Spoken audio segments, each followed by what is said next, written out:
नमस्कार दोस्तों, स्वागत है आपका आज के मुख्य समाचार में, जिसमें सबसे पहली बड़ी खबर बिहार के विधानसभा चुनाव से जुड़ी हुई, जहां पर तेजस्वी यादव ने नीतीश कुमार पर कसा तंज। कहा कि चुनाव खत्म होते ही बिहार को भूल जाएगी भाजपा और जेडीयू। इसी के साथ दूसरी बड़ी खबर में आपको बताएंगे कि अखिलेश यादव बनाएंगे तेजस्वी को बिहार का मुख्यमंत्री। चुनाव में आरजेडी को समर्थन का दे दिया है ऐलान। और तीसरी बड़ी खबर में जिक्र होगा कि चिराग पासवान समेत पूरे एलजेपी परिवार ने अपने ट्विटर अकाउंट में कर लिया है बड़ा बदलाव, जिसके बाद बड़ा नुकसान नीतीश कुमार को और भाजपा को बिहार के चुनाव में हो सकता है। दरअसल दोस्तों, क्या पूरी खबर आपको जरूर बताएंगे, लेकिन उससे पहले अगर आपको भी ऐसा लगता है कि इस बार बिहार में आरजेडी कांग्रेस गठबंधन की सरकार बनने वाली है, तो आप अभी इस वीडियो को लाइक कीजिए और इस लाल बटन को दबा के इस चैनल को फ्री में सब्सक्राइब करके घंटी बजाइए और कमेंट में लिखिए जय हिंद। दोस्तों, रुक करते हैं तमाम बड़ी खबरों की तरफ।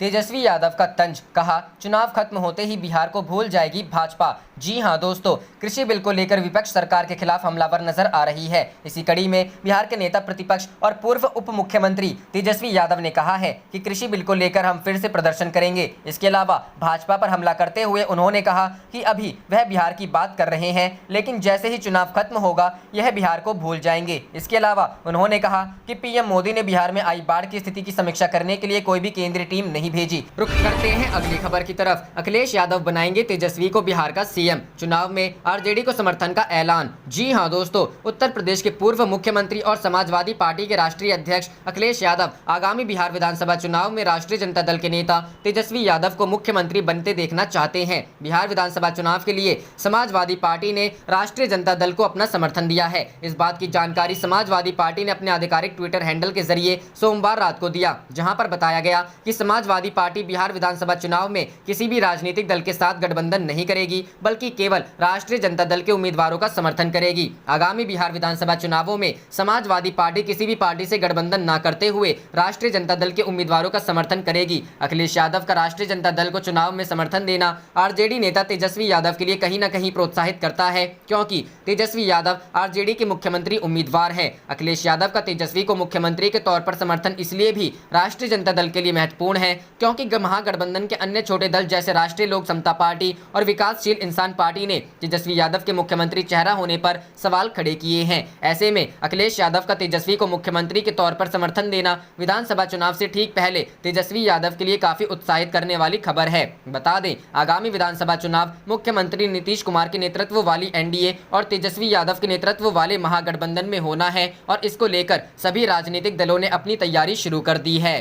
करते हैं अगली खबर की तरफ। चिराग पासवान समेत पूरे एलजेपी परिवार ने अपने ट्विटर अकाउंट पर किया बड़ा बदलाव, अन्य दलों को दिया यह संकेत। जी हां दोस्तों, बिहार विधानसभा चुनाव की आहट के साथ ही तमाम राजनीतिक पार्टियां अपनी अपनी तैयारियों को आकार देने में जुट गई हैं। बिहार और उसकी राजधानी पटना बैनरों और पोस्टरों से पट गए हैं। हालांकि कोरोना काल में चुनावी सभा और रैली को वर्चुअल करने के निर्देश दिए जा रहे हैं। ऐसे में अब सोशल मीडिया का प्लेटफॉर्म भी चुनाव के रंग में सराबोर दिख रहा है। बिहार की सियासत को इस वक्त सबसे ज्यादा किसी ने गर्म कर रखा है तो वो है एलजेपी के राष्ट्रीय अध्यक्ष चिराग पासवान। कभी ट्वीट के जरिए मुख्यमंत्री नीतीश कुमार और उनकी सरकार पर हमला, कभी कार्यकर्ताओं के नाम खुला खत, तो अब उन्होंने अपने ट्विटर अकाउंट का कवर फोटो ही बदल डाला है।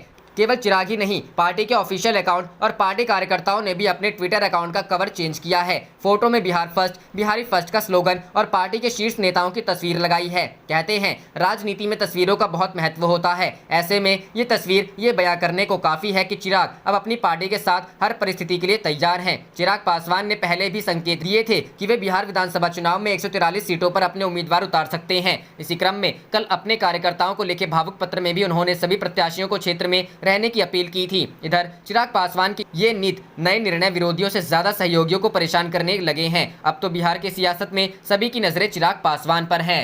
रुक करते हैं अगली खबर की तरफ। कृषि विधेयक पर लालू का मोदी और नीतीश सरकार पर हमला। कहा बिहार में एपीएमसी बंद होने से बढ़ा पलायन। जी हां दोस्तों, राजद सुप्रीमो लालू प्रसाद यादव ने किसानों से संबंधित बिल को लेकर केंद्र और राज्य सरकार पर हमला बोला है। लालू प्रसाद के आधिकारिक ट्विटर हैंडल से सोमवार को किए गए ट्वीट में आरोप लगाया गया है कि किसान और गरीब विरोधी जेडीयू भाजपा ने बिहार में 2006 में ही एपीएमसी बंद कर दिया था। उन्होंने दावा किया है कि उसका दुष्परिणाम यह हुआ कि तब से बिहार सरकार के कुल खाद्यान्न लक्ष्य का 1% भी कभी न्यूनतम समर्थन मूल्य पर नहीं खरीदा गया। श्री यादव ने कहा कि इससे गरीबी बढ़ी और यह पलायन का मुख्य कारण बना। इससे पहले उन्होंने दावा करते हुए कहा था कि लालू राबड़ी के गरीब राज में किसानों को प्रति बीघा माल गुजारी मात्र 3 से 5 रुपए देने होते थे। वहीं भाजपा नीतीश सरकार में यह राशि बढ़ाकर 300 से 500 रुपया कर दिया गया, जो सीधे किसानों के सीने पर बुलडोजर चलाने जैसा है। उन्होंने आरोप लगाया कि एनडीए सरकार शुरू से किसान विरोधी रही है। कृषि विधेयक के विरोध में 25 सितंबर बिहार में प्रदर्शन। राजद के प्रदेश अध्यक्ष जगदानंद सिंह ने संसद द्वारा पारित कृषि बिल को किसान विरोधी बताते हुए कहा है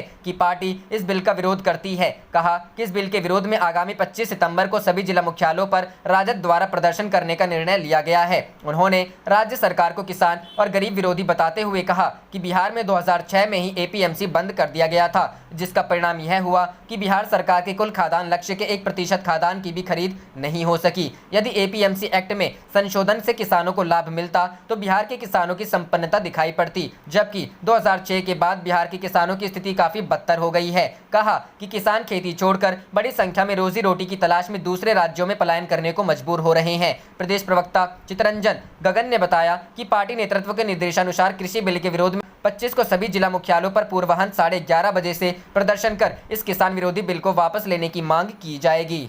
रुख करते हैं अगली खबर की तरफ। नीतीश के खिलाफ ताल ठोकने वाले प्रशांत किशोर और कन्हैया कुमार की विधानसभा चुनाव में क्या होगी भूमिका? जी हां दोस्तों, बिहार विधानसभा चुनाव की तारीखों का ऐलान सितंबर महीने में ही होने की पूरी संभावना है। हालांकि चुनाव की तारीखों की घोषणा में कुछ दिन बाकी हैं, लेकिन सभी राजनीतिक पार्टियां पूरे दमखम के साथ मैदान में उतर चुकी हैं। सत्ताधारी पार्टी जेडीयू कोरोना काल में होने वाले विधानसभा चुनाव के मद्देनजर नेता प्रतिपक्ष और राजद के मुख्यमंत्री पद के उम्मीदवार तेजस्वी यादव लगातार नीतीश सरकार पर हमला कर रहे हैं। कोरोना, बाढ़, बेरोजगारी और युवाओं से जुड़े मुद्दे पर लगातार नीतीश सरकार से सवाल पूछ रहे हैं। इसी बीच हम आपको बता रहे हैं कि बिहार की राजनीति में खासे चर्चा में रहने वाले युवा नेता कन्हैया कुमार और नीतीश कुमार के सिपहसालार रहे प्रशांत किशोर के बारे में। कुछ दिन पहले तक बिहार में विधानसभा की सबसे हॉट सीटों में से एक बेगूसराय का बछवाड़ा विधानसभा क्षेत्र से कन्हैया कुमार के चुनाव लड़ने की चर्चा से हो रही थी। पिछले दिनों सोशल मीडिया पर यह भी चर्चा थी कि जेएनयू के पूर्व छात्र संघ अध्यक्ष कन्हैया कुमार बछवाड़ा से अपनी उम्मीदवारी कर सकते हैं, लेकिन भारतीय कम्युनिस्ट पार्टी के महागठबंधन में शामिल होने के बाद अब महागठबंधन में शामिल कांग्रेस दिवंगत विधायक रामदेव राय के पुत्र शिव प्रकाश गरीबदास की उम्मीदवारी तय मानी जा रही है। ऐसे में अभी तक वह निश्चित नहीं हो पाया है कि कन्हैया कुमार विधानसभा चुनाव में किस सीट से चुनाव लड़ेंगे या चुनाव लड़ेंगे भी या नहीं। रुख करते हैं अगली खबर की तरफ। राहुल का मोदी सरकार पर वार, किसानों को करके जड़ से साफ, पूंजीपति मित्रों का खूब विकास। जी हां दोस्तों, कृषि विधेयकों के मुद्दे पर मुखर होते हुए कांग्रेस ने सोमवार को राष्ट्रव्यापी जन आंदोलन की घोषणा की, जिसमें विरोध मार्च, धरना प्रदर्शन के साथ ही इन विधेयकों के खिलाफ किसानों और गरीब लोगों के 2 करोड़ हस्ताक्षर जुटाना शामिल है। इस बीच मंगलवार को कृषि बिल और एमएसपी को लेकर कांग्रेस के पूर्व अध्यक्ष राहुल ने केंद्र सरकार पर निशाना साधा है। उन्होंने कहा कि मोदी जी की नीयत साफ, कृषि विरोधी नया प्रयास। राहुल ने ट्वीट कर कहा कि 2014 मोदी जी का चुनावी वादा किसानों को स्वाभिमानाथन कमीशन वाला एमएसपी, 2015 मोदी सरकार ने कोर्ट में कहा कि उनसे ये ना हो पाएगा, 2020 काले किसान कानून, मोदी जी की नीयत साफ, कृषि विरोधी नया प्रयास, किसानों को करके जड़ से साफ, पूंजीपति मित्रों का खूब विकास। रुख करते हैं अगली खबर की तरफ। फिर से एक्शन मोड में आएंगे नवजोत सिंह सिद्धू, कृषि ऑर्डिनेंस खिलाफ किसानों के धरनों में होंगे शामिल। जी हां दोस्तों, कृषि ऑर्डिनेंस को लेकर किसानों का केंद्र सरकार खिलाफ गुस्सा फूट रहा है। पंजाब में हर क्षेत्र में इसके खिलाफ जमकर विरोध किया जा रहा है। आज भी किसानों की तरफ से खेती ऑर्डिनेंस के विरोध में और किसानों की मांग को लेकर केंद्र और राज्य सरकार विरुद्ध रोष प्रदर्शन करते हुए रोड जाम और प्रदर्शन किया गया। इस मामले ने पंजाब की सियासत को भी हिलाकर रख दिया है। राजनीतिक पार्टियों के साथ साथ पंजाबी फिल्म इंडस्ट्री के कई कलाकार भी इस अध्यादेश का जमकर विरोध कर रहे हैं। ऐसे में अब पिछले काफी समय से राजनीति से अलग चल रहे पूर्व कैबिनेट मंत्री नवजोत सिंह सिद्धू भी किसानों के साथ उनके धरने में बैठेंगे। हालांकि अब इस बात की पुष्टि सिद्धू की तरफ से नहीं की गई है, परंतु उनके साथ ही विधायक प्रगट सिंह ने बात हुई है और वो किसानों के धरनों में शामिल होंगे। उन्होंने मुझसे कहा कि आने वाले दिनों में जहां जहां भी किसानों का आंदोलन होगा वह उसमें शामिल होंगे।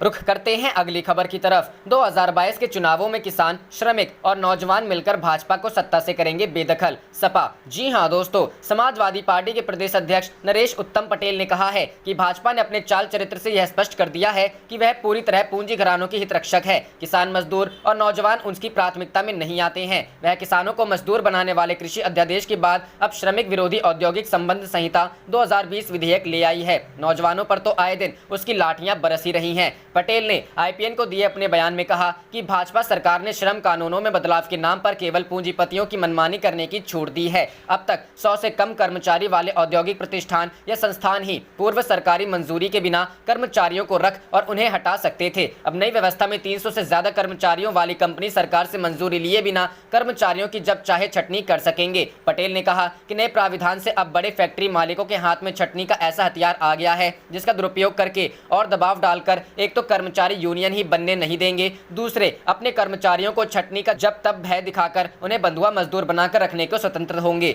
भाजपा कर्मचारियों के हितों की हत्या कर मालिकों को बलाई बांटने का काम कर रही है। पटेल ने कहा कि समाजवादी पार्टी श्रमिकों के हितों की सुरक्षा के लिए जोरदार आवाज उठाएगी। बेकारी सुरक्षा की तरह बढ़ती जा रही है। पहले ही कोरोना संकट और लॉकडाउन से बड़ी संख्या में श्रमिकों को तमाम आर्थिक परेशानियां उठानी पड़ रही है। आज भी वे उससे उबर नहीं पाए हैं। अब भाजपा श्रमिक वर्ग का मनोबल तोड़ने, उन्हें असहाय बनाने की साजिश में जुट गई है। इससे साबित हो गया है कि श्रमिकों को रोजगार देने के उसके दावे सिर्फ सफेद झूठ हैं। ऐसी झूठी और प्रपंच रचने वाली सरकार को जनता बर्दाश्त नहीं करेगी। सन 2022 के चुनावों में किसान, श्रमिक और नौजवान मिलकर भाजपा को सत्ता से बेदखल करने का पुण्य कार्य करेंगे।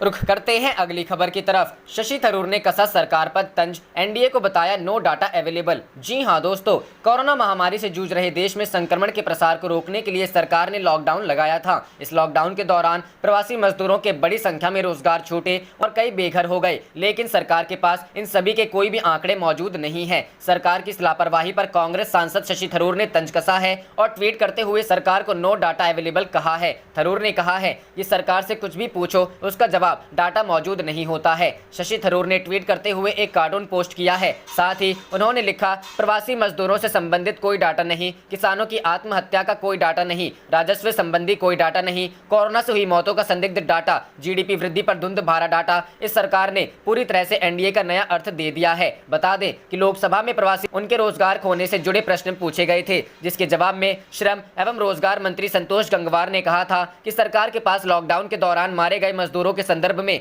कोई आंकड़ा उपलब्ध नहीं है। रुख करते हैं अगली खबर की तरफ। निलंबित सांसदों का धरना खत्म, मानसून सत्र का बहिष्कार करेगा पूरा विपक्ष। जी हां दोस्तों, राज्यसभा के सभी 8 निलंबित सांसदों ने अपना धरना प्रदर्शन खत्म कर दिया है। इसके साथ ही कांग्रेस ने पूरे मानसून सत्र के बहिष्कार का ऐलान किया। कांग्रेस के राज्यसभा सदस्यों ने राज्यसभा का वॉकआउट किया है। कांग्रेस के अलावा समाजवादी पार्टी, राष्ट्रवादी कांग्रेस पार्टी, डीएमके, तृणमूल कांग्रेस, आम आदमी पार्टी, वामदल, आरजेडी, टीआरएस और बीएसपी ने भी कार्यवाही का बहिष्कार किया है। दरअसल 20 सितंबर को किसानों से जुड़े बिल को पास कराने के दौरान इन सांसदों ने हंगामा किया। इसके बाद सोमवार को सभापति वेंकैया नायडू ने 8 सांसदों को पूरे सत्र के लिए निलंबित कर दिया था। इसके बाद सभी सांसद संसद परिसर में ही धरने पर बैठ गए थे। सभापति वेंकैया नायडू ने तृणमूल कांग्रेस के डेरेक ओब्रायन और डोला सेन, कांग्रेस के राजीव सातव, रिपुन बोरा, नासिर हुसैन, आम आदमी पार्टी के संजय सिंह, के रागेश और माकपा के ई करीम को पूरे सत्र के लिए निलंबित कर दिया गया है। इसके विरोध में सभी सांसद गांधी प्रतिमा के पास धरने पर थे और पूरी रात संसद परिसर में गुजार दी। आज सुबह जैसे ही राज्यसभा की कार्यवाही शुरू हुई, कांग्रेस ने यह मसला उठाया। कांग्रेस सांसद गुलाम नबी आजाद ने कहा कि जब तक हमारे सांसदों के सस्पेंशन को वापस नहीं लिया जाता और किसान के बिलों से संबंधित हमारी मांगों को नहीं माना जाता, विपक्ष सत्र से बायकॉट करती है। इसके बाद समाजवादी पार्टी के सांसद राम गोपाल यादव ने कहा कि मैंने न केवल सांसदों की सदन वापसी की मांग की, बल्कि मैंने विपक्ष की तरफ से माफी भी मांगी, लेकिन मेरी माफी के बदले कोई रिस्पांस नहीं दिया गया। इससे मुझे बहुत कष्ट हुआ, इसलिए मैं और मेरी पूरी पार्टी संसद के इस पूरे सत्र का बहिष्कार करती है। वहीं पूर्व प्रधानमंत्री और राज्यसभा सदस्य एचडी देवगौड़ा ने कहा कि विपक्ष और सरकार दोनों को एक साथ बैठकर सदन चलाने में मदद करनी चाहिए। एक दूसरे के सहयोग से लोकतंत्र जारी रहना चाहिए। विपक्ष के बार बार कहने पर भी सरकार सभी 8 सांसदों को निलंबन वापस लेने के मूड में नहीं दिख रही। हालांकि उसने एक शर्त जरूर रखी है। केंद्रीय संसदीय कार्य मंत्री प्रहलाद जोशी ने कहा कि अगर नंबरों की बात करें तो उस दिन हमारे पक्ष में 110 वोट थे और इनके पक्ष में 72। अगर वो 8 सांसदों द्वारा प्रदर्शित अनियंत्रित व्यवहार इस पर खेद व्यक्त करते हैं तो सरकार इस बात से सहमत है कि उन्हें। रुख करते हैं अगली खबर की तरफ। लालू बोले किसान और गरीब विरोधी है नीतीश सरकार, आज हर दूसरा परिवार पलायन कर रहा है। जी हां दोस्तों, कृषि विधेयक को लेकर देश भर में हंगामा मचा है। कृषि बिल पर जो बवाल हो रहा है उसमें agriculture marketing produce marketing committee यानी कि एपीएमसी पर काफी जोर दिया जा रहा है। बिहार में 2006 में भाजपा और नीतीश सरकार द्वारा एपीएमसी बंद किए जाने को लेकर बिहार के पूर्व मुख्यमंत्री लालू प्रसाद यादव ने केंद्र और राज्य सरकार पर हमला बोला है। लालू प्रसाद यादव ने ट्वीट करते हुए लिखा कि किसान और गरीब विरोधी नीतीश भाजपा ने बिहार में 2006 में एपीएमसी बंद कर दिया था। उसका दुष्परिणाम यह हुआ कि तब से बिहार सरकार के कुल खाद्यान्न लक्ष्य का 1% भी कभी एमएसपी पर नहीं खरीदा गया। इससे गरीबी बढ़ी और यह पलायन का मुख्य कारण बना। आज हर दूसरा परिवार पलायन करता है। कृषि क्षेत्र के लिए घोषित आर्थिक पैकेज में एसेंशियल कमोडिटी एक्ट और agriculture produce market committee act में बदलाव प्रमुख है। अगर एपीएमसी एक्ट में संशोधन से किसानों को लाभ मिलता है तो बिहार के अन्नदाता सबसे आगे होते, क्योंकि बिहार में 2006 से ही एपीएमसी एक्ट नहीं है। फिर भी वहां किसानों की स्थिति बद से बदतर होती गई। राजद सुप्रीमो का कहना है कि नीतीश और मोदी की सरकार किसान विरोधी सरकार है। सरकार के गलत फैसले के कारण ही राज्य में गरीबी बढ़ी है। राज्य के लोगों के पलायन के पीछे यही मुख्य कारण है। रुख करते हैं अगली खबर की तरफ। किसान विधेयक के विरोध में 25 को भारत और 27 को बिहार बंद। जी हां दोस्तों, अखिल भारतीय किसान सभा के राष्ट्रीय संयुक्त मंत्री नंद किशोर शुक्ला ने आरोप लगाया है कि किसानों की पैदावार लूटने की साजिश हो रही है। इसके खिलाफ 25 सितंबर को देशव्यापी संघर्ष को भारत बंद का रूप दिया जाएगा। उन्होंने कहा है कि बंद के बाद फिर 28 सितंबर को भगत सिंह के जन्मदिन पर इस संघर्ष को अंजाम तक पहुँचाने का संकल्प लिया जाएगा। आरोप लगाया है कि सरकार ये तीनों विधेयक कानून बन जाने पर देश के किसानों और कृषि क्षेत्र को बर्बाद कर देगी। आम उपभोक्ताओं को भी जमाखोरी के हवाले कर देगी। वहीं जन अधिकार पार्टी के संरक्षक व पूर्व सांसद राजेश रंजन उर्फ पप्पू यादव ने एनडीए सरकार द्वारा लाए गए कृषि विधेयक के खिलाफ सड़क पर उतरने का ऐलान किया। खेती को अमीरों के हाथों गिरवी रखने वाला कानून करार देते हुए विधेयक के खिलाफ 27 सितंबर को बिहार बंद की घोषणा की है। पप्पू यादव ने कहा कि किसानों के लिए ऐसा कानून बनाया जाए कि उनका अनाज एमएसपी न्यूनतम समर्थन मूल्य से कम पर ना बिके। भरोसा दिलाया गया कि अगर उनकी पार्टी की सरकार बनती है तो किसानों से 100% अनाज खरीदना सुनिश्चित करेंगे। रुख करते हैं अगली खबर की तरफ। बिहार में नीतीश कुमार की बढ़ेंगी मुश्किलें, विपक्ष पार्टी करेगी ऐसा बड़ा काम। जी हां दोस्तों, कृषि बिल के खिलाफ अब बिहार में भी आंदोलन की शुरुआत होने जा रही है। आरजेडी ने 25 सितंबर को पूरे बिहार में प्रदर्शन करने का ऐलान कर दिया है। कृषि बिल के विरोध में राजद का राज्यव्यापी प्रदर्शन करेगा। राजद के प्रदेश अध्यक्ष जगदानंद सिंह ने सांसद द्वारा पारित कृषि बिल को किसान विरोधी बताते हुए कहा है कि राष्ट्रीय जनता दल इस बिल का विरोध करती है और इसके विरोध में आगामी 25 सितंबर को बिहार के सभी जिला मुख्यालयों पर राजद द्वारा प्रदर्शन करने का निर्णय लिया गया है। उन्होंने बिहार सरकार को किसान और गरीब विरोधी बताते हुए कहा कि बिहार में 2006 में ही एपीएमसी बंद कर दिया गया था, जिसका परिणाम यह हुआ कि बिहार सरकार के कुल खाद्यान्न लक्ष्य का 1% की भी खाद्यान्न की खरीद नहीं हो सकी। यदि एपीएमसी एक्ट में संशोधन से किसानों को लाभ मिलता तो बिहार के किसानों की संपन्नता दिखाई पड़ती, जबकि 2006 के बाद बिहार के किसानों की स्थिति काफी बदतर हो गई है और किसान खेती छोड़कर बड़ी संख्या में रोजी रोटी की तलाश में दूसरे राज्यों में पलायन करने को मजबूर हो रहे हैं। पार्टी के प्रदेश प्रवक्ता चितरंजन गगन ने बताया कि पार्टी नेतृत्व के निर्देशानुसार कृषि बिल के विरोध में 25 सितंबर को सभी जिला मुख्यालयों पर सुबह 11:30 बजे इस किसान विरोधी बिल को वापस लेने की मांग की जाएगी। रुख करते हैं अगली खबर की तरफ। आरजेडी विधायक शुरू करने जा रहे फूड चेन, जनता को खिलाएंगे लालू जी की आपन थाली। जी हां दोस्तों, विक्रमगंज से राजद विधायक संजय कुमार सिंह ने फूड चेन शुरू करने का निर्णय लिया है। विक्रमगंज की जनता के लिए वो एक होटल की स्थापना करने जा रहे हैं। उन्होंने होटल का नाम लालू जी के आपन थाली 20 रुपया में भरपेट रहुआ लोग खाली रखा है, जिसका उद्घाटन 22 सितंबर को मुंबई के पुष्पा स्टील कंपनी के प्रोपराइटर प्रमोद दुगड़ करेंगे। विधायक संजय कुमार सिंह ने बताया कि लालू यादव गरीबों के मसीहा हैं और उनका एक ही सपना रहा है कि बिहार में कोई व्यक्ति भूखे पेट ना सोए। लालू यादव के इसी सपने को साकार करने के लिए उन्होंने होटल की स्थापना करने का मन बनाया है। उन्होंने बताया कि उद्घाटन समारोह में शहर के हिंदू के पुरोहित, मुस्लिम धर्म के मौलवी, सिख ईसाई के पादरी के साथ साथ शहर के कई सम्मानित बुजुर्ग शामिल होंगे। समारोह की अध्यक्षता विधायक संजय कुमार सिंह खुद करेंगे। विधायक ने बताया कि होटल का नाम रखने की प्रेरणा उन्हें साउथ से मिली है। उन्होंने बताया कि जब वो तिरुपति बालाजी के दर्शन करने गए थे तो वहां एक अम्मा जी की थाली नाम से होटल था। उसी नाम से प्रभावित होकर लालू को भगवान की तरह पूजने वाले विधायक ने लालू प्रसाद यादव के नाम पर होटल खोलने का मन बना लिया। विधायक ने बताया कि विक्रमगंज में होटल की स्थापना करने के बाद उनका लक्ष्य है कि वो बिहार के सभी शहरों में इस होटल की स्थापना करें ताकि बिहार के एक भी व्यक्ति को कभी खाली पेट ना सोना पड़े। उन्होंने बताया कि प्रारंभ में विक्रमगंज के बाद आरा, सासाराम, डिहरी, बक्सर, कैमूर में खोला जाएगा। इसके बाद पटना, गया, भागलपुर, मुजफ्फरपुर सहित सभी शहरों में भी इस होटल की स्थापना होगी। रुक करते हैं अगली खबर की तरफ। विधानसभा चुनाव के वक्त पुनः पैकेजिंग कर एक ही पुल के अनेक टेंडर निकाल रही सरकार। तेजस्वी, जी हां दोस्तों, बिहार के नेता प्रतिपक्ष तेजस्वी यादव जल्द होने वाले विधानसभा चुनाव से पहले फुल फॉर्म में नजर आ रहे हैं। उन्होंने सत्ता पक्ष पर जमकर निशाना साधते हुए कहा कि यह सरकार सिर्फ वादे करती है, उसे पूरे नहीं करती। 2014 के चुनाव में विशेष राज्य का दर्जा देने की बात कही गई थी, जो अब तक नहीं मिला। इसके बाद 2015 में बहुचर्चित विशेष पैकेज में भी अब तक नहीं दिया गया है। तेजस्वी ने पथ निर्माण मंत्री नंद किशोर यादव पर हमला करते हुए कहा कि नीचे बिहार के पथ निर्माण मंत्री के कुछ स्क्रीनशॉट हैं, जो पता नहीं कितनी बार चुनावों उपचुनावों के वक्त एक ही पुल के अनेक यथाशीघ्र टेंडर निकलवा चुके हैं। उन्होंने कहा कि आज चुनाव के वक्त फिर 5 वर्ष बाद पुनः पैकेजिंग हो रही है। बिहार के लोग मूर्ख नहीं हैं, इनको सब काम और वर्षों के वादे चुनाव के समय याद आते हैं और चुनाव जाते ही भूल जाते हैं। अपने अगले ट्वीट में तेजस्वी यादव ने लिखा, बीजेपी नीतीश सरकार और बिहार के लिए खरपतवार बन चुकी है। बिहार की खुशहाली और बेहतरी के लिए अब की बार खरपतवार को उखाड़ फेंकना होगा, तभी बिहार में फलदायक किसानी, रोजगार और उद्योगों की अच्छी फसल लहराएगी। जय किसान, जय बिहार, जय भारत। आप देख रहे थे आपका अपना चैनल जय हिंद, जय भारत।